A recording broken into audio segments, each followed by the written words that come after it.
Sa pamamagitan ng isang appreciation post, flinex ni Bella Padilla ang kanyang kaibigan na si Kim Chiu.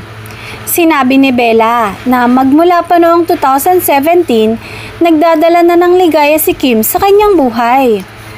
And since 2017, she has been such a great source of laughter and strength for me. This trip was no exception. Kasama sa nasabing post ang ilang larawan ng dalawa habang sila ay nagbabakasyon. Thank you, Kimmy, for making every small and big event the happiest ever. Dami nating natutunan this trip and lagi tayong tulog na tulog at the end of the day sa daming side quest. But I had the best time. Kinilig naman si Kim sa sweet message sa kanya ni Bella. Love you to bits, Momsy. Thanks for being the best.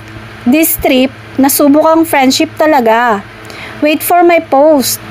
Samantala, inintriga naman si Bella tungkol sa love life ngayon ng kaibigan na si Kim. Ngayong single na ito. Balitang hindi nga boto ang pamilya maging kaibigan sa ex at kapuso aktor na si Sian Lim. Kay Paolo Avellino kaya ay approve sila sakaling manligaw sa kaibigan? Hindi ko pa masabi. Bakit hindi, di ba?